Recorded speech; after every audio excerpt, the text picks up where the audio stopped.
Welcome, खुशआमदीद और अस्सलाम वालेकुम। My name is Farooq and you are watching freelance Pakistan. सबसे पहले तो माजरत कि मैं 7-8 दिन तक कोई वीडियो अपलोड नहीं कर सका। उसकी वजह यह थी कि मैं तैयारी कर रहा हूं एक बहुत ज़बरदस्त प्लेलिस्ट की। जैसा कि इससे पहले जो मैंने कहानी आपको सुनाई थी अपनी अपवर्क के हवाले से, उसमें मैंने आपसे कमिटमेंट की थी कि इंशाल्लाह नेक्स्ट प्लेलिस्ट जो है वो वर्डप्रेस की होगी। तो उस सिलसिले में मुझे बहुत सारी चीज़ें जो हैं वो मेरे स्टाइल के मुताबिक करना पड़ती हैं, रिसर्च करना पड़ती है, अपने आप को थोड़ा सा अपडेट करना पड़ता है। तो मैं आपको ये आप यकीन रखें कि जो चीज़ें आपके सामने लाने वाला हूँ इंशाल्लाह ताला वो आपके बड़े काम आने वाली हैं। वर्डप्रेस के आप गुरु हो जाएंगे। जो कुछ मेरे पास है वो इंशाल्लाह मैं आपके साथ शेयर करने की कोशिश करूंगा और उसी सिलसिले में मुझे ये कुछ दिन जो है वो लग गए हैं। मेरी अपनी कोशिश यही थी, नीयत थी, इरादा था कि मैं इंशाल्लाह ताला 1 नवंबर से ये शुरू कर दूंगा। लेकिन आपको पता है कुछ हालात भी दरमियान में मुल्की ऐसे आ गए कि थोड़ा सा पॉज करना पड़ा। लेकिन इस दौरान मैं अपनी तैयारी करता रहा। तो इस तैयारी का दरअसल मकसद सिर्फ ये है कि मैं आपको बेहतर अंदाज में वर्डप्रेस के हवाले से वो चीज़ें आपके साथ शेयर कर सकूं जिसमें तमाम सेगमेंट्स जो हैं वो कवर हो जाएं। अगर आप बिल्कुल बुनियादी लेवल के कस्टमाइजर बनना चाहते हैं तो आपको कम से कम वर्डप्रेस की इतनी समझ आ जाए कि आप किसी थीम को कस्टमाइज कर सकें, इंस्टॉलेशन कर सकें, उसमें कोई पेज क्रिएट करना है, पोस्ट क्रिएट करनी है, या इसी तरह के छोटे मोटे काम, प्लगइन वगैरह, थीम वगैरह। दूसरा जो मेरा फोकस होगा इसके अंदर वो उन डिजाइनर्स और डेवलपर्स के लिए होगा जो फ्रॉम स्क्रैच खुद थीम डेवलप करना चाहते हैं या किसी पहले से बने हुए थीम के ऊपर कोई कस्टम थीम, चाइल्ड थीम जो है वो बनाना चाहते हैं। तो उसके लिए इंशाल्लाह ताला मैं आपके साथ डिस्कस करूंगा वर्डप्रेस की बहुत जबरदस्त टेक्निक्स, और मुझे उम्मीद है कि इंशाल्लाह ताला ऐसी चीजें आपको पहले उस तरीके से नहीं मिली होंगी यूट्यूब के ऊपर। ये मेरी आपके साथ कमिटमेंट है, मैं इंशाल्लाह इसमें कोई कमी नहीं छोड़ूंगा। आज का ये जो सेशन है ये दरअसल आपके जो कमेंट्स होते हैं, सब्सक्राइबर जो पूछते रहते हैं सवाल वगैरह, इससे पहले वाली वीडियो जो थी उसमें भी लोगों ने कमेंट किए थे, दोस्तों ने, कि सर हमें ये बताएं कि हम क्रिएटिव कैसे हो सकते हैं। दूसरा एक सवाल ये था कि सर कलर थ्योरी के हवाले से हमारे साथ कोई बातें शेयर करें। तो मैंने अपनी पुरानी डायरी निकाली जिसमें मैं नोट्स लेता रहता था। तो मैंने कहा कि चलें इससे पहले कि वर्डप्रेस की सीरीज हम बाकायदा शुरू करें तो ये एक वीडियो जो है ये मैं आपके साथ शेयर करूं, अपना जो मेरी इनसाइट है, मेरी ऑब्जर्वेशन या नॉलेज कलर के हवाले से और क्रिएटिविटी के हवाले से। ये मेरे पर्सनल व्यूज हैं, इसके पीछे कुछ स्टैंडर्ड चीजें चल रही हैं जो पूरी दुनिया में मारूफ हैं, मशहूर हैं। कुछ वो चीजें हैं जो ओवर द ईयर्स मैं जब काम करता रहा एज डायरेक्टर क्रिएटर भी और अब अपवर्क के ऊपर भी पिछले 7-8 साल में, तो मेरा एक अपना तजर्बा भी हुआ। थर्ड, जब मैंने खुद रिसर्च की, असातिज़ा को सुना, देखा, जो प्रो थे उनके आर्ट को, उनकी ग्राफिक डिजाइन के जो पीसेस थे उनके ऊपर गौर किया, तो फिर बहुत सारी चीजें जो हैं वो मेरी क्लियर होना शुरू हो गई। ये कॉन्सेप्ट होते हैं तो मैं समझ सकता हूं कि वो नौजवान जो ये सवाल करते हैं उनको कंफ्यूजन कहाँ पे आती है। तो मैं कोशिश करूंगा कि आज के सेशन में आपकी वो सारी कंफ्यूजन जो है वो दूर कर सकूं इंशाल्लाह ताला। अब जब हम बात करते हैं कलर और क्रिएटिविटी के हवाले से और हम कुछ पढ़ते हैं तो उसमें बहुत सारी टेक्निकल टर्म्स आती हैं, ऐसी इस्तिलाहात होती हैं कि आम इंसान, मेरे जैसा बंदा जो है वो कम से कम कंफ्यूज हो जाता है।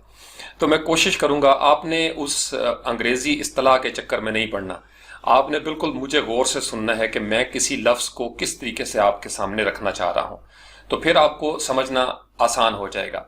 दरअसल हम जब किसी किताब को पढ़ते हैं या कोई ट्यूटोरियल सुनते हैं तो हम उन लफ्जों के चक्कर में पड़ जाते हैं और उन लफ्जों की वजह से हम जो हमारी फितरी जिंदगी है, अमली जिंदगी है, उससे हम कट जाते हैं। तो इसलिए मेरी कोशिश होगी कि मैं आपको बिल्कुल अपने अंदाज में, देसी अंदाज में वो चीजें समझा सकूं जो मुश्किल इस्तिलाहात हैं, बड़ी जबरदस्त ग्राफिक डिजाइन की टर्म्स हैं, कलर थ्योरी के अंदर बड़ी बड़ी मुश्किल टर्म्स हैं, इसमें साइंस, इसमें फिजिक्स, मैथ, ये सारी चीजें इसमें इन्वॉल्व हो जाती हैं, लेकिन हम उस एरिया में नहीं जाएंगे। मैं कोशिश करूंगा कि हम फोकस रहें सिर्फ उतने हिस्से पे जितना हिस्सा आपके काम आ सकता है। दूसरे नंबर पे, क्रिएटिविटी को आपने किताबों में तलाश नहीं करना। क्रिएटिविटी आपके अंदर मौजूद है, बिल्ट इन फीचर है हर इंसान के अंदर। वो क्यों नजर नहीं आती वो भी आज इंशाल्लाह हम डिस्कस करेंगे। थर्ड, हम इसमें थोड़ा सा मजीद डीप हो जाएंगे। फिर हम ये भी बात करेंगे कि किस तरह की स्किन हो तो किस तरह के कपड़े जो है वो आपको पहनने चाहिए, लड़कियां जो है वो किस तरह का मेकअप कर सकती हैं। ये ओवर द ईयर्स जो है वो, चूंकि ये सारी चीजें कलर थ्योरी के साथ रिलेटेड हैं, जब आपको कलर की समझ आ जाएगी फिर आपको बहुत सारी चीजों का, किस शर्ट के साथ कौन सी टाई मैच करनी है, कौन सा पैटर्न होना चाहिए, अगर आपकी हाइट लंबी है तो फिर आपको किस तरह के पैटर्न की या टेक्सचर वाली शर्ट जो है या फैब्रिक वाली पहननी चाहिए। इसी तरीके से अगर लड़कियां दुबली हैं या थोड़ी सी फरबा हैं, मोटी हैं, तो फिर उनको किन चीज़ों का ख्याल रखना चाहिए। फिर हमारी ये एशियन स्किन जो है, इंडिया में, पाकिस्तान में, बांग्लादेश में, ये हमारी स्किन का एक अलग टोन है, हमारी जो अंडरटोन है वो भी डिफरेंट है। इसी तरीके से जो हमारे अमेरिकन हैं, यूरोपियन, उस जगह पे हम चले जाएं तो वहां की स्किन डिफरेंट हो जाती है। यानी 2-3 किस्म की स्किन ही आप दे सकते हैं ना, या ब्राउन होगी, वी आर ब्राउन पीपल, या ब्लैक होगी, या वाइट स्किन जिसको कहा जाता है। तो हम ये देखने की कोशिश करेंगे कि ये जो हमारा नॉलेज है आज जो हम सीखने की कोशिश करेंगे, ये किस तरीके से हम अमली जिंदगी में इसको अप्लाई कर सकते हैं। Second most important, graphic design के प्रोजेक्ट्स में बार बार ये सवाल पूछा जाता है, सर लोगो का आइडिया नहीं आ रहा, फ्लायर का आइडिया नहीं आ रहा। ये सारी चीजें इमेजिनेशन से रिलेटेड हैं, आपके तसव्वुरात, आपके ख्यालात, आपकी जो तख्लीकी सलाहियतें हैं, जिसको हम क्रिएटिविटी आप कह लें, तो ये सारी चीजें उससे रिलेटेड हैं। आज हम इंशाल्लाह इनको भी देखने की कोशिश करेंगे। तो आपने मेरे साथ रहना है। ये सेशन यकीनन लंबा हो जाएगा, क्योंकि बजाय इसके कि मैं इसके ऊपर 10 या 12 छोटे छोटे ट्यूटोरियल्स बनाता, मैं कोशिश करूंगा कि एक ही सेशन के अंदर, एक ही ट्यूटोरियल में आपके तमाम सवालों के जवाब जो हैं वो मैं दे सकूं, और आपकी बहुत सारी उलझने या परेशानियां या कन्फ्यूजन जो आज तक आपको मुख्तलिफ लफ्ज पढ़ के होती रही हैं, आज के सेशन में वो दूर हो जाएंगी। तो इसलिए आपने मेरे साथ रहना है। अगर आप जल्दी में हैं तो आप इस ट्यूटोरियल को यहीं पास कर सकते हैं, रोक सकते हैं, क्योंकि इस सेशन में हमने बहुत सारी चीजें कवर करनी है। एक फ्लो में हम कवर करते जाएंगे स्टेप बाय स्टेप, और फिर इंशाल्लाह ताला आपको बहुत सारी चीजें क्लियर हो जाएंगी। इवन देन अगर आपको if something is not clear, आप कमेंट में पूछ सकते हैं, मैं इंशाल्लाह ताला फौरी तौर पर उसको रिस्पॉन्ड करूंगा कलर और क्रिएटिविटी के हवाले से। So without further ado let's get started. अब जब हम कलर की बात करते हैं तो हमें कलर को सबसे पहले देखना पड़ेगा लाइट के साथ जोड़ के। अब हमारी जिंदगी में 2-3 चीजें बड़ी अहमियत की हामिल हैं। नंबर 1 रंग है, रोशनी है, खुशबू है। अब खुशबू जो है वो आज के सेशन में हम इस पे बात नहीं करेंगे, फिर कभी मौका मिला तो मैं खुशबू के हवाले से भी आपके साथ अपनी जो इनसाइट है वो शेयर करूंगा। अब जो खुशबू के अलावा 2 चीजें बचती हैं, रंग और रोशनी, ये हमारा आज का मेन टॉपिक होगा। रंग और रोशनी आपस में इनका चोली दामन का साथ है, इनका बड़ा गहरा ताल्लुक है। हमें रंगों को देखने के लिए, रंगों की पहचान के लिए रोशनी की जरूरत होती है। आप यूं समझ लें जैसे रात का टाइम है, सख्त अंधेरा है, कोई आसमान के ऊपर चांद और तारे भी नहीं, बिल्कुल गुप अंधेरा, तो उसमें कोई रंगीन से रंगीन चीज भी आपको दिखाई नहीं देगी। वो सारी की सारी जो है वो आपको तारीक नजर आएंगी, डार्क नजर आएंगी। लेकिन जब आप दिन में बाहर निकलते हैं सुबह के वक्त, तो आपको सारे रंग जो हैं वो खूबसूरत अंदाज में नजर आते हैं। अर्ली मॉर्निंग जो है उसकी और कैफियत होती है। फिर ज्यों ज्यों सूरज की रोशनी तेज होती जाती है, रंगों के अंदर भी रिफ्लेक्शन जो है वो आना शुरू हो जाती है। तो रंगों के साथ ही आपको 2 चीजें समझनी है। नंबर 1, एक चीज वो होती है जिसके अंदर से लाइट एमिट हो रही होती है या रेडिएट होती है। अब जैसे आपके पास ये वीडियो पहुंची है तो आप किसी डिवाइस के जरिए इसको देख रहे हैं। मोबाइल होगा, आपका टैबलेट होगा, लैपटॉप होगा, आईपैड वगैरह, या आप कंप्यूटर के जरिए इसको देख रहे हैं, या आपने टीवी की स्क्रीन पे इसको देखना शुरू किया हुआ है, या हम टीवी देखते हैं नॉर्मली। तो वो दरअसल जो डिवाइस है वो आपकी लाइट को रेडिएट करती है, वो अंदर से रोशनी जो है वो निकलती है, तो हमें चीजें नजर आना शुरू हो जाती हैं।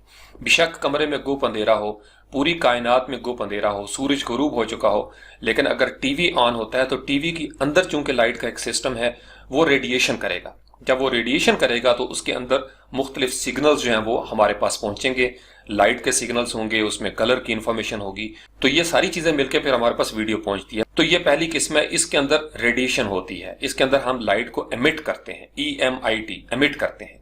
दूसरी सरफेस ये होती है कि आपने किसी चीज को प्रिंट कर लिया, किसी पेज के ऊपर, कोई किताब है, कोई मैगजीन वगैरह है, कोई बैनर या होर्डिंग वगैरह आपने देखी होंगी, उसके अंदर भी एक कलर होता है। लेकिन जब उस कलर के ऊपर लाइट पड़ती है तो फिर हम उस कलर को डिस्टिंग्विश कर सकते हैं, पहचान सकते हैं कि ये नीला है, ये पीला है, ये काला है, या सफेद है।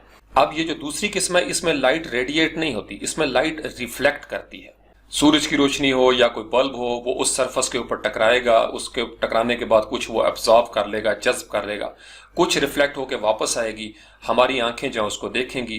फिर हमारी आंखों के अंदर फोटो रिसेप्टर्स होते हैं, वो सिग्नल्स जहाँ पे ट्रेवल होते हैं हमारे दिमाग के अंदर, जैसे बिल्कुल कैमरा है ये आंखें, तो वहां पे प्रोसेसिंग होती है और हमें पता चलना शुरू हो जाता है कि ये चीज जो है फलां रंग की है, ये चीज फलां रंग की है। तो कलर के लिए लाइट का होना बड़ा जरूरी है और लाइट के लिए कलर का होना बड़ा जरूरी है।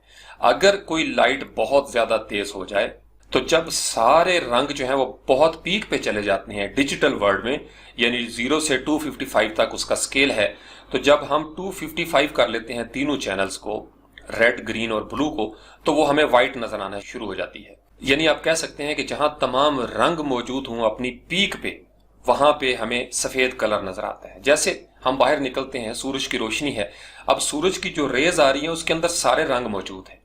जैसे रेनबो में आपने देखा होगा, कौसे कुजा जो है उसमें 7 रंग हम बज़ाहिर कहते हैं कि बेशक उसके स्पेक्ट्रम के अंदर, लेकिन सूरज की रोशनी के अंदर, उसकी किरणों के अंदर बज़ाहिर हमें कोई रंग दिखाई नहीं देते। लेकिन जब वो रिफ्लेक्ट होते हैं किसी दूसरी चीज पे, तो वो रंग जो है वो हमारे पास पहुंचते हैं रिफ्लेक्ट होके। अब सूरज की इन किरणों के अंदर वो जो सारे रंग है वो हम क्यों नहीं देख सकते?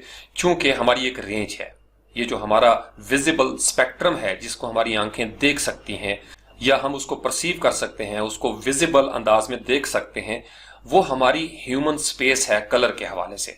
जानवरों की अलग होती है, मुख्तलिफ जानवरों की फिर डिफरेंट कलर स्पेसेस होती हैं। तो जिन चीजों को हम परसीव कर लेते हैं उनको देखने के बाद हम कहते हैं कि ये फला रंग है, ये फला रंग है। जैसे 17वीं 18वीं सदी में न्यूटन ने ये आपका कलर व्हील जो है ये इन्वेंट किया था, एक्सप्लोर किया था कि कैसे सूरज की रोशनी एक तरफ से पड़ती है और फिर बाकी आगे जो है उसके अंदर से मुख्तलिफ कलर जो है वो हम देखते हैं। बेसिक कलर जिसको आप रेनबो कलर्स भी कहते हैं, जिसका एक फार्मूला बना हुआ है ROY और G और उसके बाद BIV। तो मैंने इसको याद रखने के लिए अपने तौर पर मैंने लिखा था इसको रोएगी बीवी। तो वो गी जो है वो दरअसल जी था, तो मैंने इस तरीके से इसको याद रखा कि रोए का मतलब ROY रेड, ऑरेंज, येलो, इसी तरीके से गी ग्रीन के साथ है, फिर BIV BV यानी बी जो है वो ब्लू के लिए, I इज फॉर इंडिगो और V इज फॉर वायलेट। यानी ये मेरा एक अपना आप समझ लें कि तरीकाकार था, देसी टोटका एक मैंने याद रखने के लिए किया था। आप इसको आप उलट करके पढ़ना चाहें कि BVG रोए, तो उस तरीके से भी आप इसको याद रख सकते हैं। मैंने इसको इस तरीके से रखा कि रोएगी बीवी। तो रोएगी बीवी से फिर मुझे ये याद आ जाता है कि ये कौन कौन से 7 कलर हैं जो रेनबो के अंदर बज़ाहिर नजर आते हैं। और ये 7 नहीं होते, ये आप समझ लें कि ये उस स्पेक्ट्रम का मेन हिस्सा है।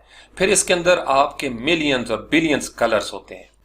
अभी तक हमारी जो साइंटिफिक एक रिसर्च हुई है, एक्सप्लोरेशन हुई है, हम मिलियंस और बिलियंस के हिसाब से कलर्स तक पहुंच गए हैं। अल्लाह जानता है कि आगे आने वाले वक्तों में हम कितने कलर्स देख पाएंगे या हम मजीद जो है वो एक्सप्लोरेशन करने में कामयाब हो जाएंगे। तो यूं समझ लें कि रंग और रोशनी का आपस में बड़ा गहरा ताल्लुक है। अब इन दोनों चीजों का ताल्लुक समझना ग्राफिक डिजाइनर्स के लिए भी बड़ा जरूरी है। जब हम डिजिटल डिवाइसेस में कोई काम करेंगे तो इसका मतलब यह है कि अब हमने आर्टिफिशियल अंदाज में लाइट जो है वो देनी है अपने इमेज के ऊपर, या कोई भी हमारा जो ग्राफिक डिजाइन का प्रोजेक्ट है उसकी वैल्यू का हमें ख्याल रखना पड़ेगा। कोई प्रोडक्ट जो है वो हम डार्क अंदाज में दिखा रहे हैं या लाइट अंदाज में दिखा रहे हैं, या इन बिटवीन, यानी लाइट और डार्क के इन बिटवीन क्या होगा, लेस लाइट या लेस डार्क, या मोर लाइट और मोर डार्क कोई चीज होगी। यानी दो इंतहाओं के दरमियान जितनी भी टोनल रेंज है वहां पे हमें ग्रे वैल्यूज नजर आती है। वो बेसिकली वेरिएशन ऑफ लाइट होती है, या वेरिएशन ऑफ शेड होता है, या वेरिएशन ऑफ डार्क वैल्यूज होती है। जहां पे पीक पे हम चले जाते हैं, बिल्कुल 0 पे हम चले जाएं तो ब्लैक, बिल्कुल 255 पे चले जाएं तो इसका मतलब यह है कि वो व्हाइट हो गया। इन बिटवीन जो टोनल रेंज है वहां पे हमने सारा गेम जो है वो करनी होती है। तो इसलिए हमारी कोशिश होती है कि हमारे प्रोडक्ट के अंदर ग्राफिक डिजाइन में कोई चीज क्लिप ना करे, यानी बिल्कुल व्हाइट पे ना चली जाए या बिल्कुल डार्क साइड पे ना चली जाए, क्योंकि दोनों जगहों पे अगर क्लिपिंग हो गई तो प्रिंटर क्या करेगा, वो व्हाइट की जगह पे सफेद निशान छोड़ देगा, और ब्लैक की क्लिपिंग में क्या करेगा कि वो बिल्कुल एक ब्लैक डॉट जो है वो डालना शुरू कर देगा या लाइनें बना देगा।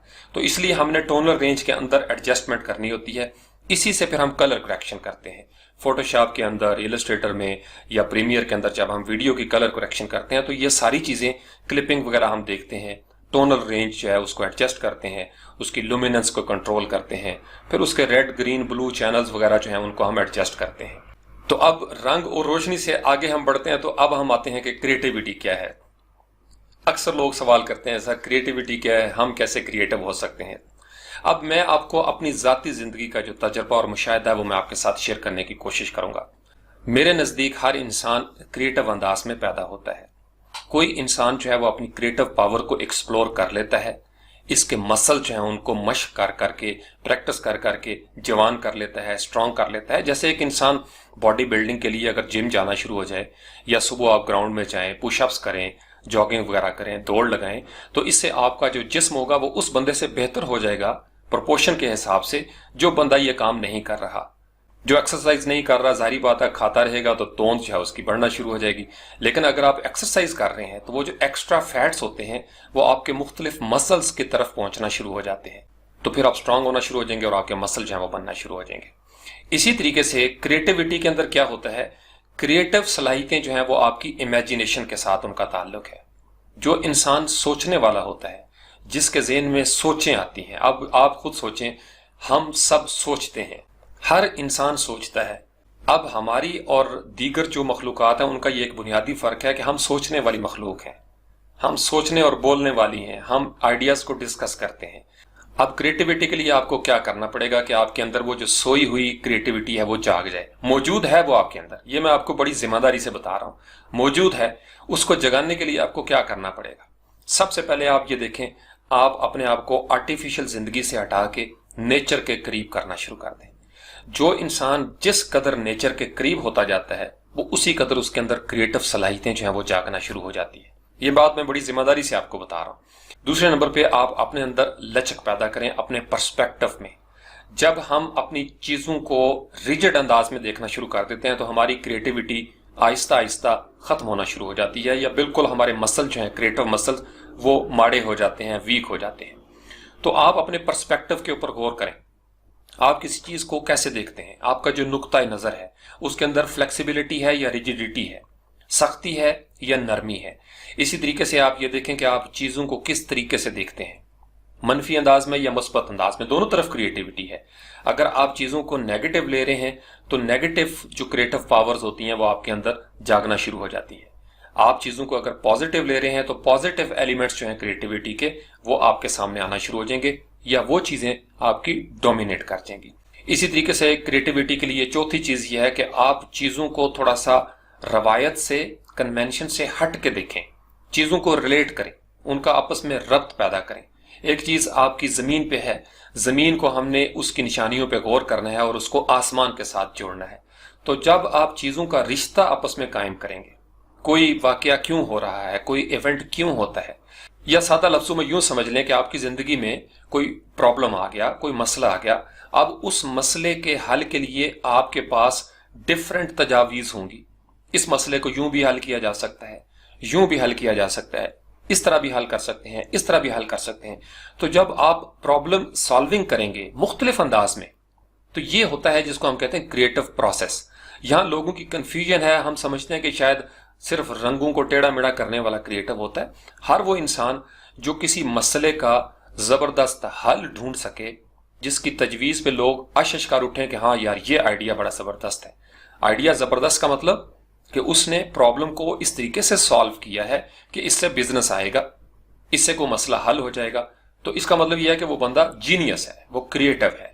तो अगर आप ऐसी तजावीज घर में देते हैं, आपका बजट कैसे कंट्रोल होगा, फलां जगह पे जाना है या पैदल जाना चाहिए, हाइकिंग पे जाना चाहिए तो ये करना चाहिए रास्ते में, तो ये सारी क्रिएटिव चीजें हैं। इसको आप क्रिएटिविटी से हटा के नहीं देख सकते। असल जो असातिज़ा हैं वो क्रिएटिविटी की यही तारीफ करते हैं कि इसका ताल्लुक प्रॉब्लम सॉल्विंग के साथ है। किसी अंदाज में कोई ग्राफिक डिजाइन का प्रोजेक्ट है, लोगो से लेके ऊपर तक कोई चीज आपने ब्रांडिंग में करनी है, तो आपने दरअसल उस बिजनेस की प्रॉब्लम को सोल्यूशन प्रोवाइड करना है। तो जब आप बेहतरीन सोल्यूशन प्रोवाइड करेंगे तो आप दरअसल बेहतरीन अंदाज में क्रिएटिव जो है वो मशहूर होना शुरू हो जाएंगे। ये कोई अलग से चीज नहीं है, ये हमारी इंसानी जिंदगी से बाहर की चीज नहीं है कि कोई मावराई मखलूक जो है वो क्रिएटिव हो जाती है। मैं और आप, हम सब क्रिएटिव हैं। सिर्फ ये है कि हम चूंकि अपनी सोच का सफर रोक लेते हैं, हम इमेजिन नहीं करते। इमेजिनेशन लफ्ज पे गौर करें ना, इमेजिनेशन का लफ्ज है पहला इमेज। मुख्तलिफ इमेजेस हमारे जहन में बनते हैं, दिस और दैट, ये नहीं यार वो नहीं, ऐसा कर लेते हैं वैसा कर लेते हैं, आज क्या पकाया जाए, आज क्या खाया जाए, ये सारी चीजें, मैं क्या पहनूं क्या ना पहनूं, ये सारी चीजें एक क्रिएटिव बंदे की पहचान होती हैं। फिर इसको जितना आप प्रैक्टिस करते जाएंगे क्रिएटिविटी के ग्राउंड के अंदर, जितनी आप जॉगिंग करेंगे, जितने आप क्रिएटिव पुशअप्स लगाएंगे इमेजिनेशन के, तो आपके मसल जो है वो आहिस्ता आहिस्ता बिल्ड होना शुरू हो जाते हैं। इसको रिहर्सल की जरूरत होती है। अब कुछ लोग कहते हैं जी फलां जो है वो पैदाइशी क्रिएटिव है, तो पैदाइशी सभी क्रिएटिव होते हैं। यस, उसमें कुछ डीएनए का, मैं कहीं पढ़ रहा था, डीएनए के असरात होते हैं। यानी आप यूं समझ लें कि अगर 3-4 नस्लें पहले से जो आबाओ अजदाद थे उन्होंने क्रिएटिव मसल स्ट्रांग ही नहीं किए, तो जाहिर बात है आगे जो आने वाली नस्लें होंगी उनके अंदर आहिस्ता आहिस्ता वो चीजें जो है वो बिल्कुल पीछे चली जाती हैं। मौजूद वो रहती हैं, चूंकि आदम के हम सब बच्चे हैं, तो ये कैसे मुमकिन है कि आदम की आधी औलाद क्रिएटिव और आधी क्रिएटिव ना हो? तो अल्लाह ताला ने एक अदल किया हुआ है। ये फितरत जो है ना, ये अदल पे बिलीव करती है। अदल हार्मनी का नाम है, ये तवाजुन का नाम है, ये हुस्न का नाम है। तो जहां अदल नहीं होता वहां बदसूरती होती है। डिजाइन के अंदर भी अदल होगा, डिजाइन खूबसूरत लगेगा। अगर आपने टाइपोग्राफी में फॉन्ट्स हैं वो बेहतरीन अंदाज में हार्मनी के साथ जोड़े हुए हैं, वो खूबसूरत लगेंगे। म्यूजिक के अंदर आपको पता ही है, बीट होती है, उसके अंदर रिदम होता है। तो ये जो रिदम है या बीट जो है वो कब कब होनी चाहिए, इससे हमें एक हार्मनी क्रिएट होती है। हमारे रंगों के अंदर एक कॉन्ट्रास्ट होना चाहिए, हमारे रंगों के अंदर मैचिंग होनी चाहिए, हमारी जिंदगी में तमाम तर हालात व वाकयात में मैचिंग होनी चाहिए। तो इस तरीके से हमारे मामला जो हैं वो आगे बढ़ना शुरू हो जाते हैं। तो जब इंसान ने रंग और रोशनी के बारे में सोचना शुरू किया, देखना शुरू किया कि कोई चीज जो है वो किस तरीके से उसका रंग नजर आता है, कोई चीज रोशनी में कैसे नजर आती है, अंधेरे में कैसे नजर आता है, तो इसी तरीके से जो सोचने वाले दिमाग थे, जो फितरत के ऊपर मुशाहिदा करते थे, ऑब्जर्वेशन जो है वो करते थे, वो आहिस्ता आहिस्ता उसको हम कहते हैं कि वो साइंटिस्ट बनते चले गए। और उन्होंने हम जैसे इंसानों की खिदमत के लिए फिर बहुत सारी चीजें जो हैं वो दरियाफ्त की, ईजाद करना शुरू कर दी। अब शुरू में टीवी जो था वो हमारे पास ब्लैक एंड व्हाइट था, रेडियो भी कभी हमारे पास मौजूद नहीं था। तो ये सारी चीजें जो आज हम देख रहे हैं, कंप्यूटर के दौर में बैठे हुए, हमारे पास टच सिस्टम है, सोशल मीडिया के प्लेटफॉर्म्स हैं, कहां से कहां बात पहुंच गई है, अब आर्टिफिशियल इंटेलिजेंस की तरफ जाना शुरू हो गई है बातें। तो ये सारी चीजें जो हैं वो सोच के सफर के साथ रिलेटेड हैं। इमेजिनेशन करने वाले जो क्रिएटिव लोग हैं वो सोचते हैं, आइडिया देते हैं, फिर इस आइडिया को एग्जीक्यूट करने वाले जो ग्रुप हैं, कंपनियां, वो मुख्तलिफ फैक्ट्रियां, वो इस पे चीजें बना के मार्केट में बेचती हैं, चूंकि मार्केट में इसकी डिमांड मौजूद होती है। तो इस तरीके से इंसानी आबादियां जो हैं वो तरक्की करती जाती हैं। अगर हम एनिमल्स को देखें तो शेर हजारों साल पहले भी शेर था, और जहां उसका हैबिटेट था, जैसे वो रहता था, आज उसके बच्चे वैसे ही रहते हैं। दीगर एनिमल्स को देख लें, इंसेक्ट्स को देख लें, जो हशरात और अर्ज हैं या परिंदे हैं, उनके अंदर हमें कोई ऐसी इनोवेशन नजर नहीं आती, कोई ऐसी क्रिएटिविटी नजर नहीं आती। क्रिएटिविटी सिर्फ इंसान के साथ मुख्तस है। इंसान सोचता है, इंसान कभी पहाड़ों को काट के घर बनाता है। अगर आप पीछे चले जाएं पुरानी कौमों के अंदर, जो आद और समूद के हवाले से हमें वाकयात मिलते हैं, तो बड़ी जबरदस्त कुरान में एक आयत भी है कि तुम सोच भी नहीं सकते कि इंसान किस कदर तरक्की याफ्ता थे तुमसे पहले भी। तो हर दौर में हर इंसान ने कहीं ना कहीं कोई ना कोई तरक्की जो है उसका सफर जारी रखा, और ये सारी क्रिएटिविटी से जुड़ती हैं चीजें। फिर ये सोच का सफर आगे बढ़ा और बात पहुंची ब्लैक एंड व्हाइट टीवी तक। अब ब्लैक एंड व्हाइट टीवी के अंदर तीन चीजें हमें नजर आती थी, या कोई चीज व्हाइट थी, या कोई चीज ब्लैक थी, या कोई चीज ग्रे थी। कलर जो है वो हमें नजर नहीं आता था। तो इस दौर को आप कह लें कि ये लुमिनेंस की वैल्यूज थी, यानी इंफॉर्मेशन जो थी पिक्सल्स की, वो कलर के बगैर थी, लेकिन लूमा उसमें मौजूद था। तो ये टर्म आपने अक्सर सुनी होगी, लूमा। ब्लैक एंड व्हाइट से जब हमारा सफर कलर की तरफ आया और हम कलर टीवी तक पहुंचे, तो फिर हमारे पास आ गया क्रोमा। जो हमारा क्रोमा था वो दरअसल क्या करता है, उसमें एक वीडियो सिग्नल होता है। लाइट जो है वो वीडियो सिग्नल के साथ जब जुड़ती है, क्रोमा बनता है। फिर लूमा और क्रोमा मिलके हमें ये रिजल्ट नजर आता है। ये वीडियो जो अभी आप देख रहे हैं, इसके अंदर आपको कलर भी नजर आ रहे हैं और लुमिनेंस वैल्यू भी इसके पीछे चल रही है, यानी ब्लैक, व्हाइट और ग्रे भी मौजूद है, प्लस इसके अंदर जो कलर के सिग्नल्स हैं वो इस टीवी के जरिए, कंप्यूटर के जरिए वो भी आप तक पहुंच रहे हैं। और आप देख सकते हैं कि ये इसके अंदर कौन से कलर हैं, ये कोट जो है वो किस कलर का है, ये माइक जो है ये किस कलर का है। तो ये सारी चीजें जो है ये मिल के हमारे पास आउटपुट जो है वो हमें वीडियो सिग्नल की नजर आ रही है। अब लूमा और क्रोमा के बाद जो हमारे पास तीसरी चीज आ जाती है वो हो जाती है उसकी वैल्यू। कोई चीज जो है उसकी वैल्यू क्या है। अब वैल्यू की टर्म जो है वो कलर थ्योरी के अंदर आप बार बार सुनेंगे, इस्तेमाल करेंगे। वैल्यू को आप समझ लें कि कोई चीज किस कदर लाइट है या कोई चीज किस कदर डार्क है, ये उसकी वैल्यू होती है। आप कहते हैं यार मेरी इस माशरे में वैल्यू नहीं है, या मेरी उस जगह पे वैल्यू नहीं, यार मैंने वहां पे क्या करना चाह के। तो वैल्यू दरअसल आपको तोलती है कि आपने ब्लैक जो है इसका कौन सा शेड इस्तेमाल किया हुआ है, ब्राउन का कौन सा शेड इस्तेमाल किया है, पिंक का या ऑरेंज का आपने कितना शेड इस्तेमाल करना है। तो ग्राफिक डिजाइन के अंदर जितने भी प्रो ग्राफिक डिजाइनर्स हैं वो कलर की वैल्यू के ऊपर बहुत ज्यादा स्ट्रेस करते हैं। जब कलर की वैल्यू जो है वो बिल्कुल एतदाल पे होती है, यानी उसके अंदर कोई लाइट और कोई डार्कनेस नहीं होती, तो उसको हम कहते हैं कि ये उसका ह्यू है, HUE। ये बेसिक टर्म्स हैं, ये मैंने कहा कि मैं आपके साथ डिस्कस करूं ताकि आपके कॉन्सेप्ट जो है वो क्लियर होना शुरू हो जाए आसान लफ्जों में। अब ह्यू क्या होगा, इसके अंदर लाइट और डार्क पहलू नहीं है। ये कलर की प्योरिटी आप समझ लें, ये उसकी असली हालत होती है। जो हमारे पास एक कलर व्हील होता है 360 जाविये उसके ऊपर, उसमें किसी खास पॉइंट पे वो मिलियंस की तादाद में ह्यूज हैं हमारे पास। बुनियादी सिर्फ आप 12 समझ लें, बाकी इनसे आगे कितने ह्यूज निकलते हैं। तो किसी खास सर्टेन पॉइंट के ऊपर, किसी खास पोजीशन के ऊपर जब कोई कलर हम देखते हैं तो वो उसका खालिस अंदाज में वो ह्यू कहलाता है। अब उस ह्यू के अंदर जब हम इंटेंसिटी पैदा करते हैं, यानी वो कलर जो है उसके अंदर ब्राइटनेस जो है वो 100% पे हो जाए और उसकी वैल्यू भी 100% हो, तो इसको हम कहेंगे कि ये उसकी सैचुरेशन है। अब सैचुरेशन को अक्सर लोग जो है वो वैल्यू के साथ मिक्स करके कंफ्यूज करने की कोशिश करते हैं। सैचुरेशन आप समझ लें कि इसके लिए कोई रेफरेंस पॉइंट हमें चाहिए। कोई चीज किस तरीके से सैचुरेट हो रही है, उसके साथ वाली चीज जो है वो उसको किस तरीके से रिफ्लेक्ट कर रही है। कोई चीज डिसैचुरेट हो जाती है, यानी एक तरफ विविड और ब्राइट उसका पहलू होगा, दूसरी तरफ उसका डल और पेल, पीला पीला सा बिल्कुल आपको नजर आएगा, ऐसे ही कि यार रंग उसका फीका पड़ गया या रंग उसका गुलनार हो गया, ऐसे जैसे अनारों की तरह उसको गुस्से में उसकी जिल्द हो गई।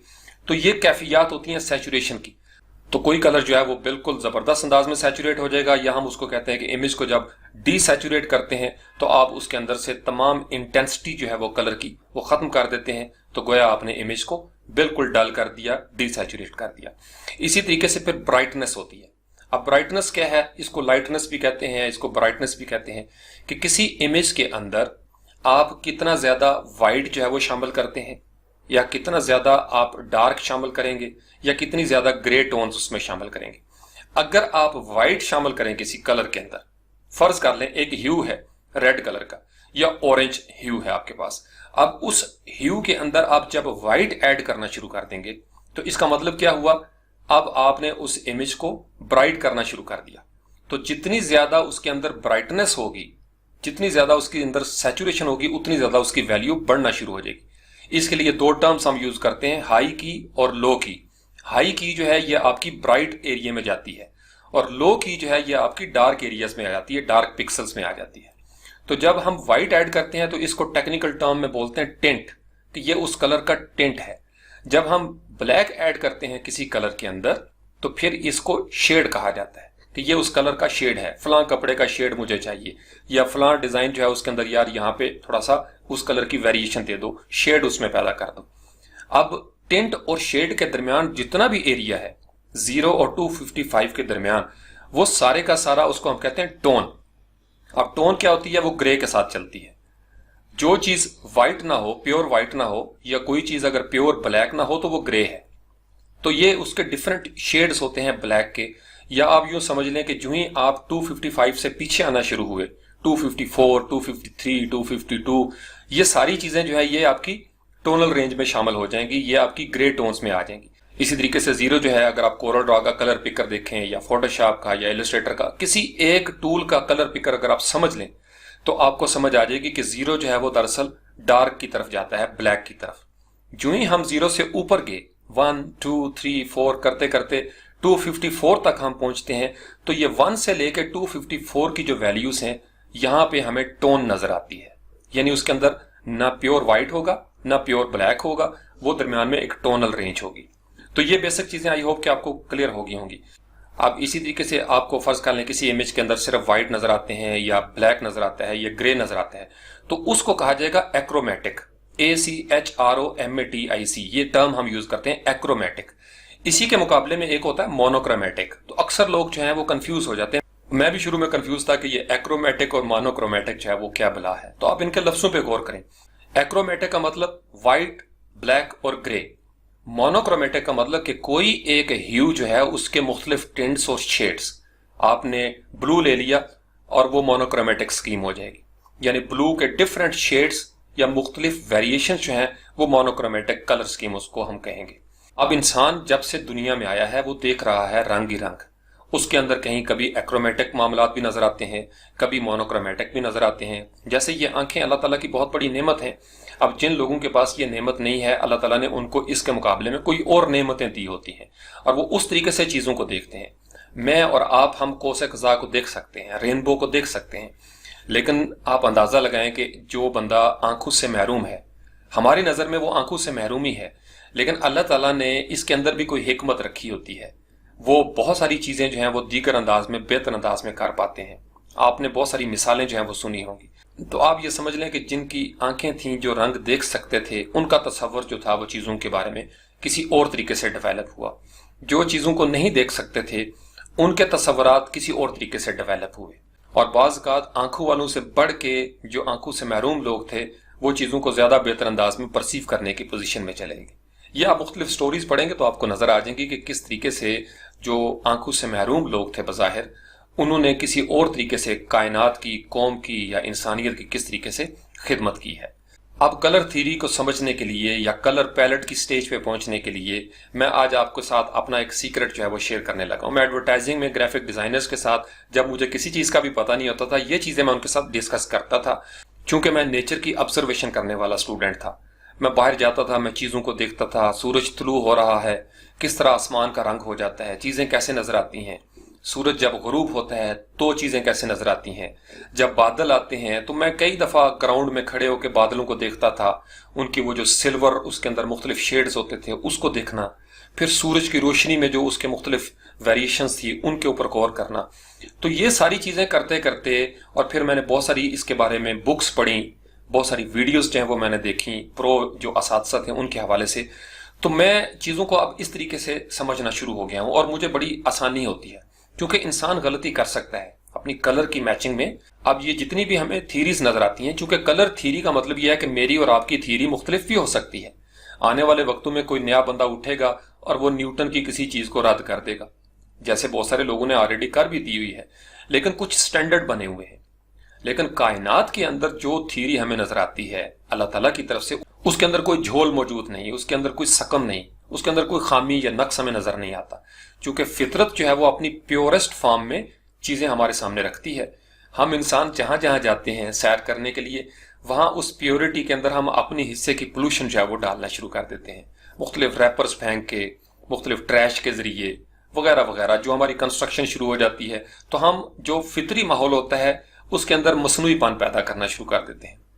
तो आप देख लें, जो हमारे यहाँ सैफुल मुलूक है, वो झील का हमने क्या हाल कर दिया, मरी में हमने क्या हाल कर दिया। पूरी दुनिया में जहां इंसान जाता है अपनी जो गलाजतें हैं वो भी साथ ले जाता है। डिजाइन के अंदर भी आपने देखना, डिजाइन की एक होती है प्योर फॉर्म, एक होती है उसकी आर्टिफिशियल फॉर्म। तो हमें कोशिश करनी चाहिए कि हमारा डिजाइन जो है वो ज्यादा से ज्यादा प्योर अंदाज में क्लाइंट तक पहुंचे, फिर उसको देखने वाली आंख उसके अंदर हार्मनी महसूस करेगी और अशकार उठेगी कि यार ये कलर स्कीम जो है वो बड़ी जबरदस्त है। अब उसके लिए बड़ा आसान तरीका है, कोई मुश्किल कहानी नहीं है। सिंपल आप क्या करें, एनिमल्स को देखना शुरू कर दें, परिंदों को देखें, तितलियों को देख लें, क्या खूबसूरत उसके अंदर रंग हैं, उनके टेक्सचर देखें, उनके परों के क्या खूबसूरत पैटर्न्स बने हुए हैं, उसकी जो बॉडी है वो किस तरीके से है, फिर पर जहां से शुरू होते हैं वहां पर रंगों का शेड कौन सा है, टिंट कौन सी है, फिर ज्यों ज्यों वो रंग आगे बढ़ते हैं क्या खूबसूरत तरीके से कहीं पे कंट्रास्ट होगा, कहीं पे मैचिंग होगी। तो मैं अक्सर जब तितलियों को देखता था तो मैं उन पर गौर करता था, मुझे रंग उनके बड़े अच्छे लगते थे। फिर आप परिंदों को देख लें, कबूतर को देख लें, मोर को देख लें, क्या खूबसूरत रंग है उसके अंदर। फिर इसी तरीके से लिजर्ड की तरफ, सांपों की तरफ आप आ जाएं, शेर को आप देख लें, टाइगर को देख लें, चीते को, क्या खूबसूरत उसके अंदर स्ट्राइप्स बनी हुई हैं। सिर्फ आप ज़ेबरा को देख लें। यानी हर जानवर जो है, फितरत के जितने भी मज़ाहिर हैं, उन सब के अंदर हमें मुख्तलिफ खूबसूरत अंदाज में कलर कम्बिनेशन नजर आता है। तो अगर आपने कलर पैलेट बनाना है और आपने शुरुआत की है ग्राफिक डिजाइन में, तो आप फितरत के ऊपर मुशाहिदा करना शुरू करें। आप ये देखें कि चीजें जो हैं वो फितरत हमें किस तरीके से समझाना चाहती है, फितरत ने किस कलर के साथ किस कलर को कंबाइन करके तितली को पर दिए हैं। तो शुरू में आप उसके साथ जो है वो प्ले करना शुरू करेंगे, आपको रंगों की समझ आना शुरू हो जाएगी। इसका कोई हार्ड एंड फास्ट रूल नहीं कि फलां रंग के साथ फलां रंग ही अच्छा लगना चाहिए। मुख्तलिफ इंसानों की मुख्तलिफ जो है इसके बारे में राय है, हर इंसान की अपनी चॉइस होती है, लेकिन कुछ ग्रामर की तरह रूल्स होते हैं, उनको हम वायलेट नहीं कर सकते। तो जब हम एक कलर के साथ कोई ऐसा कलर लगाते हैं जिससे जो हमारा असल कलर है वो डल हो जाता है, वो मर जाता है बिल्कुल, तो इसका मतलब यह है कि अब हमने उस कलर को साथ नहीं लगाना। फिर इसी तरीके से हम घरों के अंदर मुख्तलिफ पेंट करते हैं, रोगन करते हैं, तो हम ये देखते हैं कि कोई ऐसा कलर ना हो जिससे हमारी तबीयत खराब हो जाए। आपको पता है रंगों के मुराकबे होते हैं, कलर थेरापी होती है, पूरी दुनिया में मशहूर है। जो बच्चे बीमार होते हैं उनके लिए मुख्तलिफ रंगों के अस्पतालों के अंदर बल्ब लगाए जाते हैं, क्योंकि हमारी जो स्किन है वो भी रंगों को परसीव करती है, वो रंगों से असरात लेती है। सूरज में आपने देखा होगा सन बात कर रहे हैं जी फलां शख्स, हम भी सर्दियों में धूप में बैठे तो अच्छा लगता है, आपकी हड्डियों के लिए जरूरी है। तो वो सारे रंग चूंकि सूरज की रोशनी में मौजूद होते हैं तो वो हमें मुराकबे की कैफियत से वो धूप जो है वो गुजारती है, इसलिए हम बहुत बेहतर अंदाज में आगे बढ़ते हैं। बहुत ज्यादा रंगों को हम ले लें तो आपको पता है बाज का नींद भी आ जाती है, सुकून हो जाता है, सुस्ती आना शुरू हो जाती है। तो ज्यों ज्यों आप फितरत के करीब होना शुरू हो जाएंगे, आपकी क्रिएटिव मसल जो है वो भी बिल्ड होना शुरू हो जाएंगे और आपको रंगों की भी बेहतर अंदाज में समझ आना शुरू हो जाएगी। तो ये सारी चीजें जो है, ये रंग आपको जो नजर आ रहे हैं इनको देखें, चिड़ियों को देखें, तोते को देखें, और फिर ये भी गौर करें कि जो मखलूकात हैं उनका मेल और फीमेल कलर कैसा है। उसके अंदर भी आपको वैल्यू का थोड़ा सा वेरिएशन नजर आएगी, कहीं पे शिद्दत ज्यादा होगी, कहीं पे नरमी ज्यादा होगी। तो यहां से आप वैल्यू का कॉन्सेप्ट जो है वो भी क्लियर कर सकते हैं। आप कुक्कड़ को देख लें, मुर्गे को, और फिर उसके साथ खड़ी हुई मुर्गी को देख लें। ये दोनों मियाँ बीवी, इनकी आप बॉडी लैंग्वेज को देखें, इनके कलर को देखें, इनके टेक्सचर को देखें। अल्लाह ताला ने मेल और फीमेल के लिए कलर्स को किस तरीके से डिफरेंशिएट किया है। यानी जो मादा होगी, चिड़िया को देख लें और चिड़े को देख लें, तो दोनों के रंग जो है उनके अंदर वाज़ेह एक फर्क नजर आता है। हम दूर से देख के कह लेते हैं यार ये चिड़ा है। तो इस तरीके से ये खूबसूरत अंदाज में फितरत ने हमें समझाने की कोशिश की है। हम चूंकि देखते नहीं, बाहर निकल के फितरत को, आर्टिफिशियल लाइफ में आप बैठे रहते हैं, इसलिए हम बहुत सारी चीजें समझ नहीं पाते। ये बहुत आसान है। अब इसके लिए ऐसी एप्स आ गई हैं कि आप एक इमेज अपलोड करें, वो आपको उस इमेज के मुताबिक कलर पैलेट बना के दे देंगे। तो आप color.adobe.com पे जाएंगे, वहां आप इमेज अपलोड करेंगे। मोबाइल में ऐसी एप्लीकेशंस आ गई हैं, तस्वीर खींचें या उसको पॉइंट करें कैमरे को, वो आपको सारा बता देगा कि इसके अंदर कौन कौन से कलर हैं। तो इन सारे कलर्स में एक कलर होता है जिसको हम बेस कलर कहते हैं। मेरा एक फेवरेट कलर है, आपका एक फेवरेट कलर होगा, तो वो बुनियादी रंग है। फिर इसके कॉम्प्लीमेंट में कौन सा कलर है, इसके कॉन्ट्रास्ट में कौन सा कलर है, वो हम मैच करते जाते हैं। फिर हम ये देखते हैं कि कौन सी वैल्यू हमने रखनी है, वैल्यू के अंदर हमने कॉन्ट्रास्ट कितना देना है। छोटे और बड़ा, अगर मैं फर्ज कर लें 6 फुट का बंदा हूं, मेरे साथ कोई 5 फुट का होगा तो उसके रिलेशन से मैं लंबा हो जाऊंगा। लेकिन अगर मेरे साथ कोई 7 फुट का बंदा खड़ा हो जाएगा तो उसके तनासुब से मैं छोटे कद का हो जाऊंगा।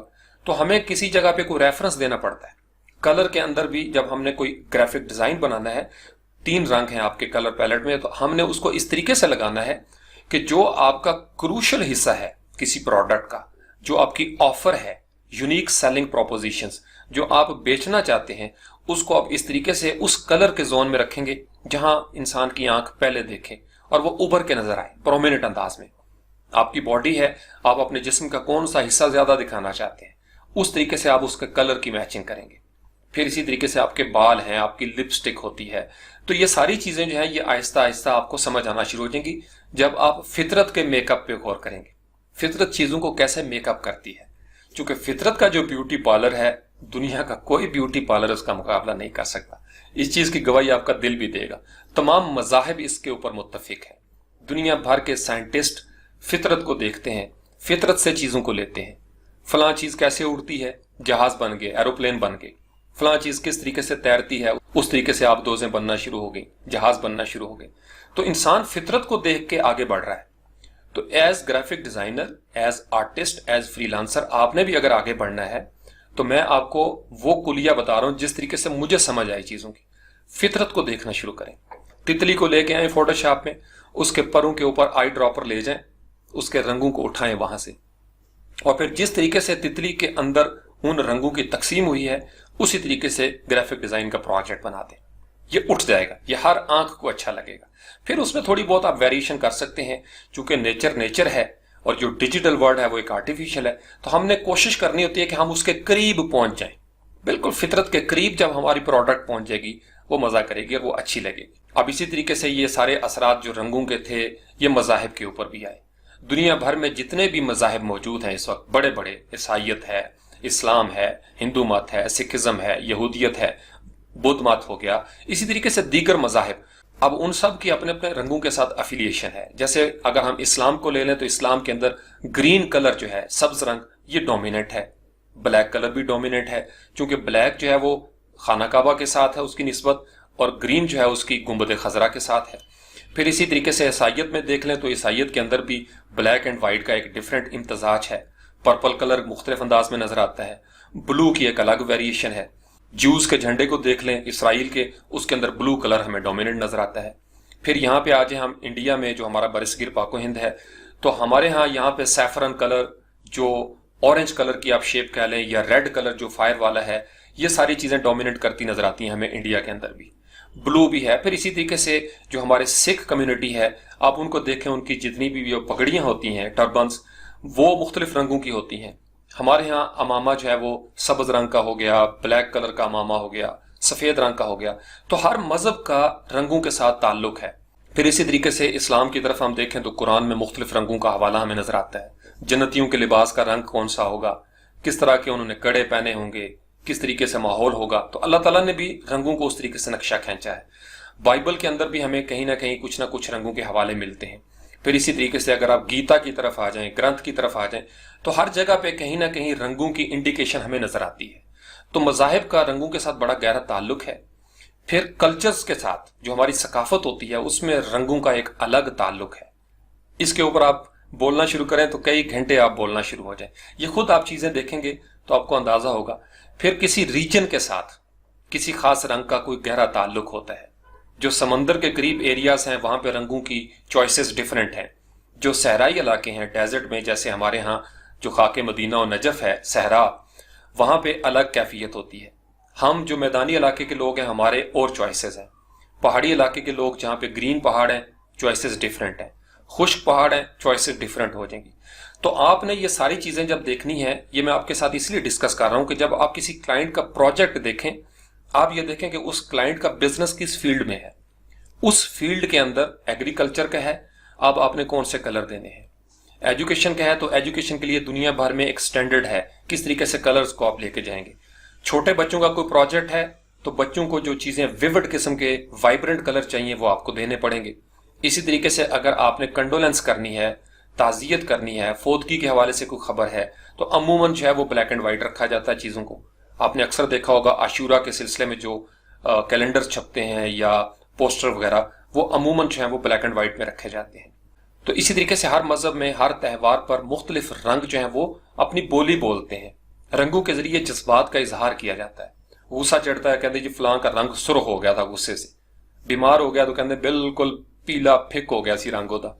तो ये आपके मुख्तलिफ कलर जो हैं, ये बेसिकली अलामतें हैं, सिंबल्स हैं। तो सिंबॉलिकली कलर जो है ये बड़ी जबरदस्त मानवीयत रखता है, मीनिंग्स हैं इसके अंदर। तो इसलिए आप इन छोटी छोटी चीजों के ऊपर भी गौर करेंगे तो फिर आपको समझ आना शुरू हो जाएगी कि हम किस तरीके से आगे बढ़ेंगे। अब हम आ जाते हैं म्यूजिक की तरफ।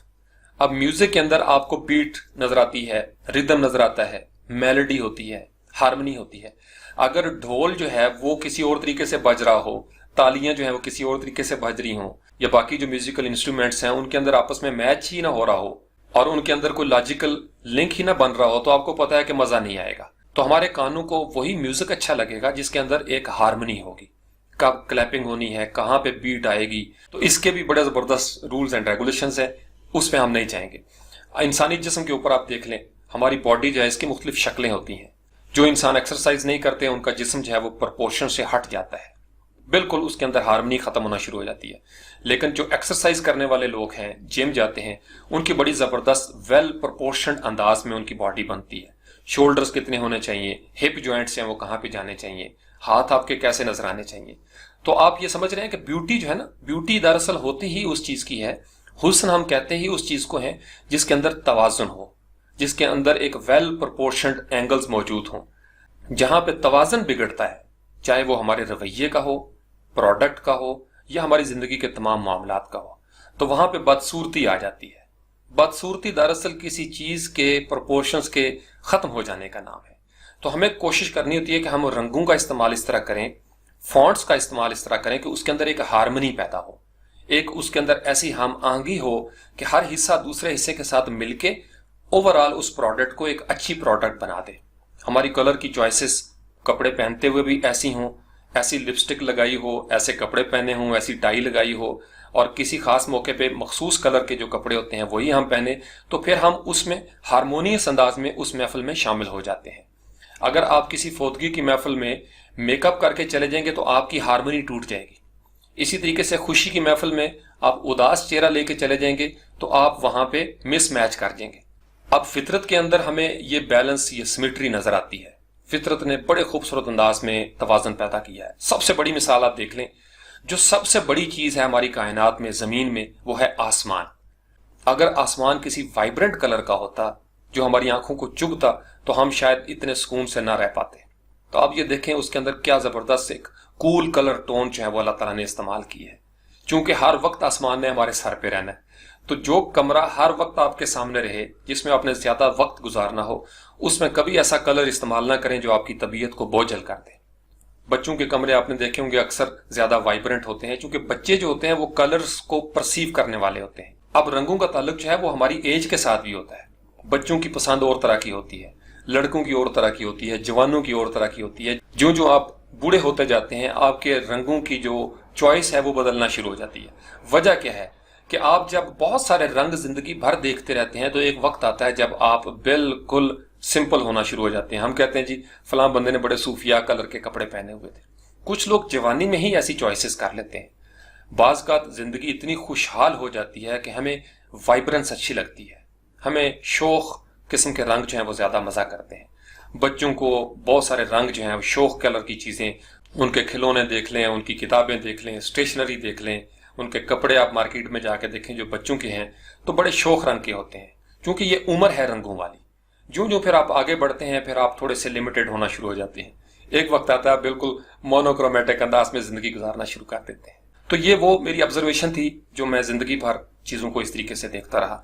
तो मुझे हर जगह पे कायनात के अंदर एक तवाजुन नजर आता है।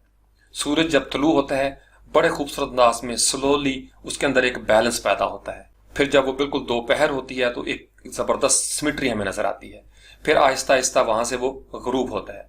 तो प्रोजेक्ट के लिए, ग्राफिक डिजाइनर्स के लिए इसमें एक इशारा है। तो आपके प्रोडक्ट का या डिजाइन का कहीं से कोई राइजिंग इफेक्ट होता है और कहीं पे उसने सनसेट करना है। यानी प्रोडक्ट आपकी कहीं पे लॉन्च हो रही है, ऊपर जा रही है, और कुछ जगहों पे आपने वो रंग इस्तेमाल करने हैं जहां से उसने एग्जिट करना है। यानी शाम को सूरज गरूब होने लगा है, तो प्रोडक्ट के अंदर भी इसी तरीके से आपकी शर्ट और आपकी पैंट के अंदर भी ये राइजिंग और सेटिंग वाला जो अमल है ये नजर आना चाहिए। तो फिर आपकी मैचिंग के अंदर एक क्रिएटिविटी, एक बैलेंस, एक सिमेट्री या हार्मनी जो है वो पैदा हो जाएगी। तो ये सारी बुनियादी बातें थी कलर के हवाले से। अब हम इसका थोड़ा सा टेक्निकल जोन में दाखिल होते हैं कि टेक्निकली एक ग्राफिक डिजाइनर की हैसियत से, वेब डिजाइनर की हैसियत से, या नॉर्मल जिंदगी में हम कलर को किस तरीके से बेहतर अंदाज में मैच कर सकते हैं या चीजों को समझ सकते हैं। तो अब कलर की आपको समझ आ गई। मुख्तलिफ वेवलेंथ्स होती हैं, उनको हम परसीव करते हैं। कोई एमिट होता है, कहीं पे कोई रिफ्लेक्शन होती है। अब नेक्स्ट होता है हमारे पास कलर व्हील। अब 17वीं 18वीं सदी में न्यूटन ने एक कलर व्हील बनाया था। कलर व्हील के डिफरेंट मॉडल आज हमारे पास मौजूद हैं। उसकी थ्योरी को बहुत सारे लोगों ने चैलेंज भी किया है। आज जदीद दौर में हमारे पास मुख्तलिफ रूल्स हैं वो इसके आगे हुए हैं, लेकिन आज भी उसके जो बेसिक स्टैंडर्ड थे वो अपनी जगह पे कायम है।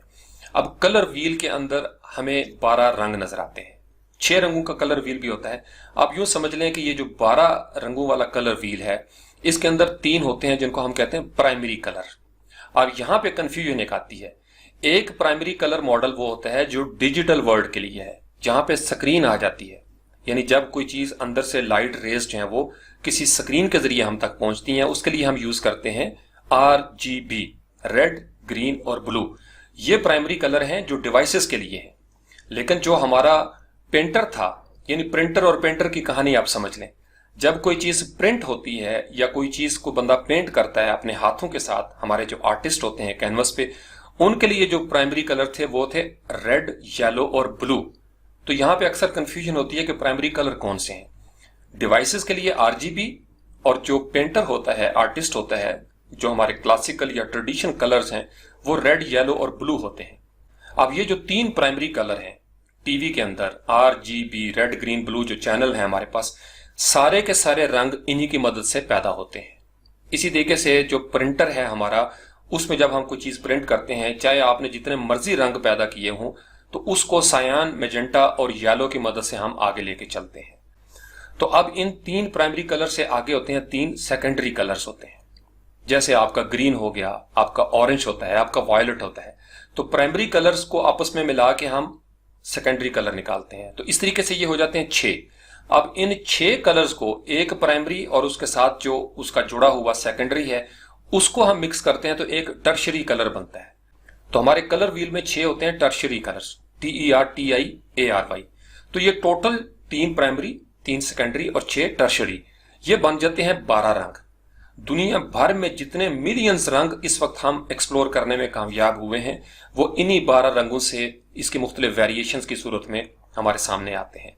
आप फोटोशॉप पे काम कर रहे हैं, इलस्ट्रेटर में या कोरल ड्रॉ में या कहीं भी कलर पिकर, प्रीमियर में भी आप यूज करते हैं, उसके अंदर ये सारी वेरिएशंस आपको नजर आना शुरू हो जाएंगी। तो इन बुनियादी टाइप्स के बाद अब हम डिस्कस करते हैं कि हमारे पास कलर स्कीम जो है वो कितनी किस्म की हो सकती है। तो अब तक जो एक स्टैंडर्ड बना हुआ है, सबसे पहले आती है मोनोक्रोमेटिक, जो हमने शुरू में डिस्कस किया। एक ही रंग ले लें, कोई भी ह्यू, और उसके अंदर आप मुख्तलिफ टिंट्स या शेड्स पैदा करके अपने प्रोजेक्ट्स के अंदर वो देखना शुरू कर दें। एक ही आपने लिबास पहना हुआ है, उसी रंग का थोड़ा सा लाइट आपने दुपट्टा ले लिया या डार्क उससे कर लिया, उसी तरह की शलवार हो जाए या एक ही कलर की पैंट शर्ट और टाई हो जाए, तो ये आपकी मोनोक्रोमेटिक कलर स्कीम होती है।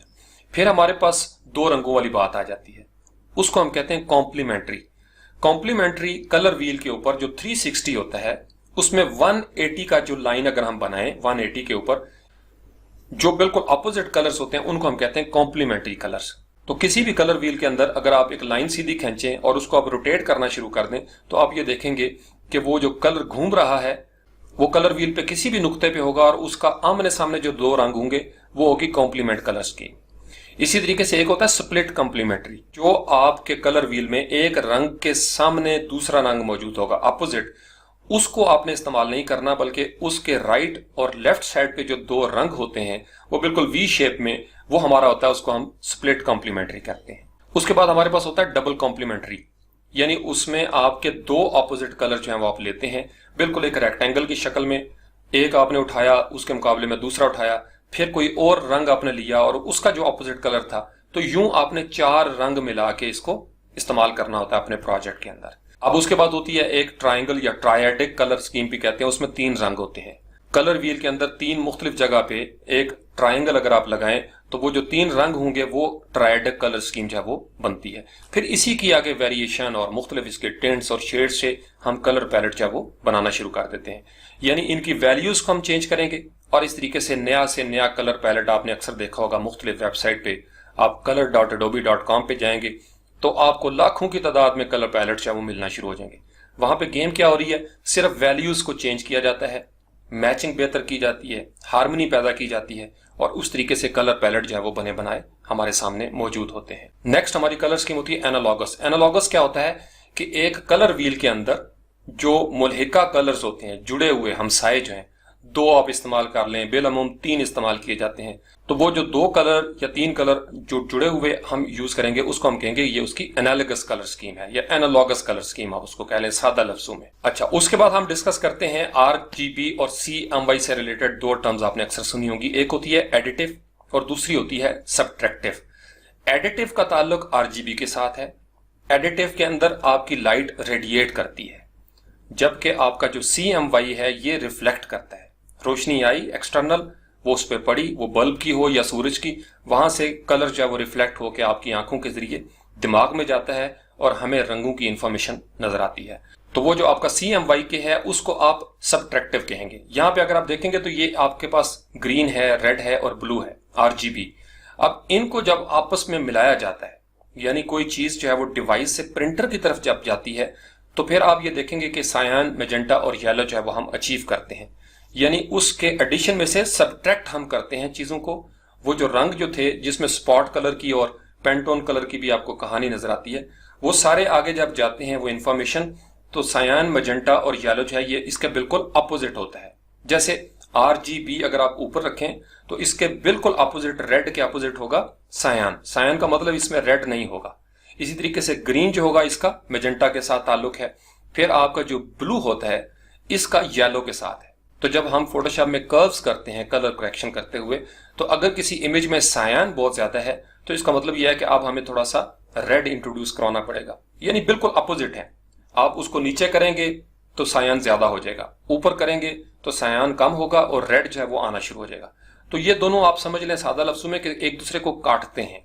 यानी अगर किसी इमेज में येलो आपको बहुत ज्यादा नजर आए, तो इसका मतलब यह है कि अब हमें थोड़ा सा उसमें ब्लू जो है वो इंट्रोड्यूस करवाना पड़ेगा, तो वो आपका इमेज है वो बेहतर हालत में आपको डिस्प्ले होना शुरू हो जाएगा। इसी तरीके से जो हमारे RYB का मॉडल है उसको जब हम आपस में मिक्स करेंगे तो आप ये देख सकते हैं कि उसके इस तरीके से 2-3 कलर जो हमें नजर आते हैं।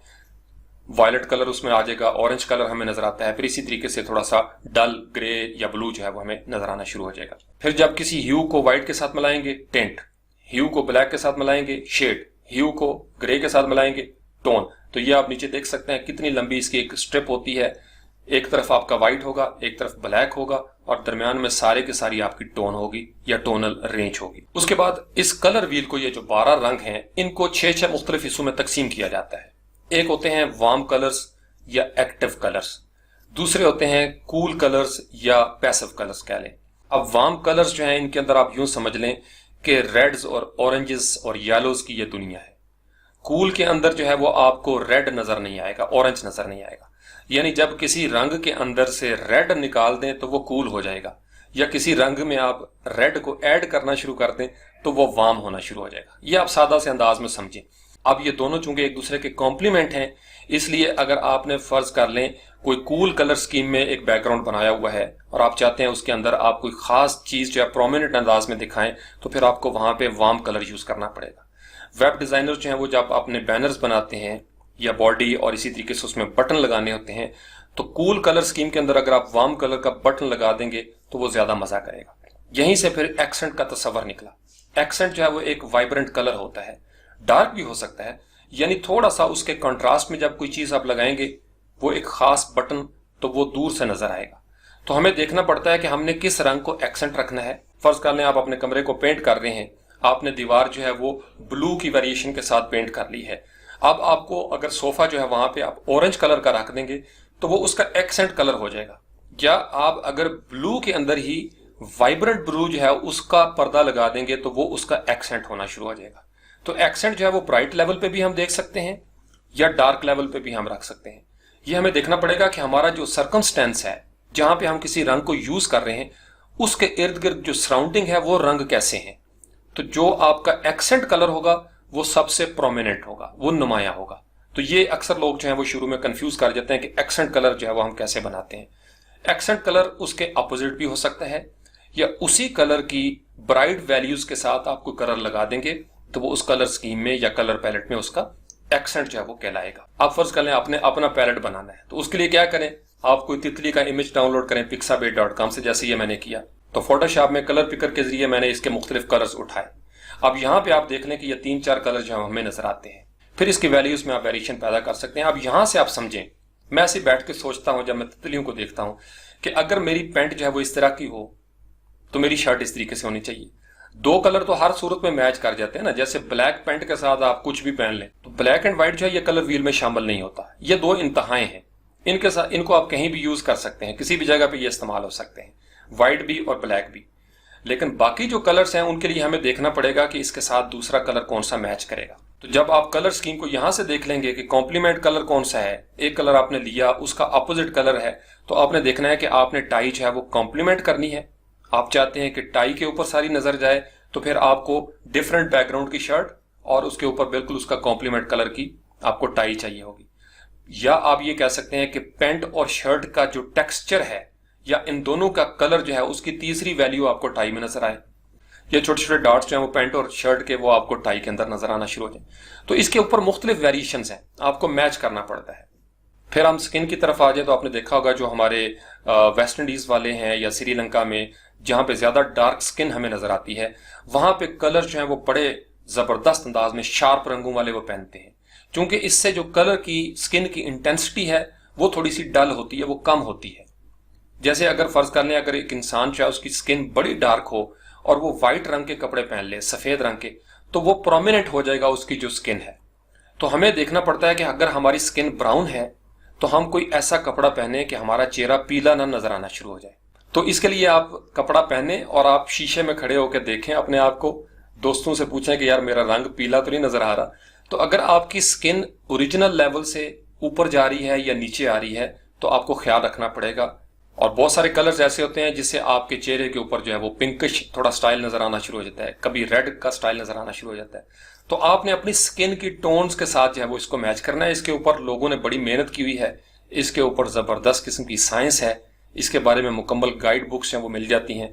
तो ये एक अलग फील्ड है, इसके बारे में जबरदस्त हम ट्यूटोरियल कर सकते हैं, बातें कर सकते हैं। सादा सादा कहानी आप समझ लें, आपने मैचिंग करनी है, नेचर को देखें, नेचर ने किस तरीके से पैंट और शर्ट जो है वो तितली को दी है, उस तरीके से आप मैच कर लें, फिर आपको बहुत अच्छे लगेंगे वो रंग। बच्चों के लिए डिफरेंट होगा, नौजवानों के लिए डिफरेंट होगा, लड़कियों का अलग चॉइस होगी, लड़कों की अलग होगी। लड़कियां बेलमुम कलर्स को ज्यादा परसीव करती हैं, वो ज्यादा बेहतर अंदाज में समझती हैं। अगर आप छोटे कद के हैं तो कभी भी जो हॉरिजेंटल लाइन वाली शर्ट है वो ना पहने, क्योंकि हॉरिजेंटल लाइन जो है वो आपको मजीद छोटे कद का दिखाएगी। तो अगर आप छोटे कद के हैं तो वर्टिकल लाइंस जो हैं वो ऐसी शर्ट पहने जिसमें वर्टिकल लाइंस हों। ये ओवर द ईयर्स मैंने कुछ चीजें सीखी हैं।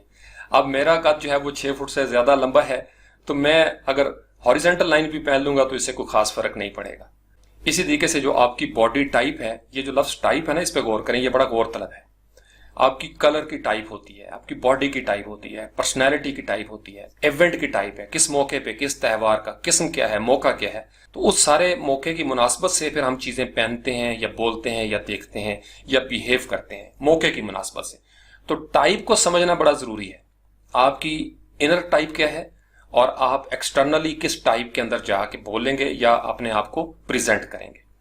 अब लड़कियों के लिए क्या है, लिपस्टिक अगर आपने लगानी है तो आपको 3 चीजों का ख्याल रखना पड़ेगा। आपके बालों की रंगत क्या है, आपकी आंखों का रंग क्या है, और फिर आपकी जो स्किन के अंदर जो अंडरटोन जिसको बोलते हैं, जो असल आपकी स्किन है। अब आपको लिपस्टिक वही अच्छी लगेगी जो आपकी आंखों और आपके बालों और आपकी स्किन के कलर के साथ मैच करेगी या उनको मिला के एक हार्मनी पैदा करेगी।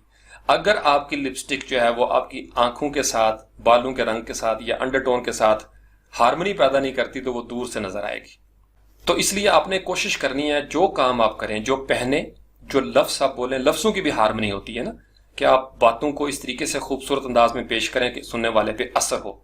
जैसे पोइट्री होती है, शायरी में हम क्या करते हैं, लफ्जों के अंदर एक वजन पैदा किया जाता है, और जहां पे वो लफ्जों के अंदर वजन ना हो, बहर से टूटा हुआ हो, वो फायलतन फायलतन मफूलन मफूलन वाली कहानी जो है, तो हम कहेंगे कि यार इस शेर में वजन पूरा नहीं है। तो कलर के अंदर भी एक वजन होता है, देखते साथ ही हम कह सकते हैं यार वजन जो है इसका पूरा नहीं है। इसी तरीके से म्यूजिक में भी वजन का ख्याल रखना पड़ता है। तो जिंदगी के हर मामले में हार्मनी के ऊपर स्ट्रेस करें, फिर ऑब्जर्व करें, क्रिएटिव अंदाज में चीजों को सोचें, अपने पर्सपेक्टिव को, नुक्ता नजर को तब्दील करके देखें। जहां आप खड़े हैं वहां से अपनी पोजीशन को एक्स पे या वाई पे थोड़ा सा शिफ्ट करके देखें कि मैं चीजों को इस तरीके से देख रहा हूं, अगर मैं चीजों को इस तरह से देखूंगा तो प्रॉब्लम सॉल्विंग जो है उसमें मुझे कितनी सहूलत मिलना शुरू हो जाएगी। तो फिर आपके जो क्रिएटिव मसल्स हैं वो जागना शुरू हो जाएंगे और आपको मजीद समझ आना शुरू हो जाएगी। तो मैंने कोशिश की कि मैं तेजी से इन सारी चीजों को आपके साथ डिस्कस कर सकूं। तो बहुत सारी बातें आपको समझ आ गई होंगी। जहां आपको समझ नहीं आई वो आप कमेंट में सवाल कर सकते हैं और मैं इंडिविजुअल लेवल पे उसको एंटरटेन करूंगा, रिस्पॉन्ड करूंगा, ताकि वो चीजें जो समझने में रह गई या मुझसे बोलने में रह गई हैं वो आप जब सवाल करेंगे तो इंशाल्लाह ताला वो सारी चीजें जो है वो आपकी क्लियर होना शुरू हो जाएंगी। Thank you very much.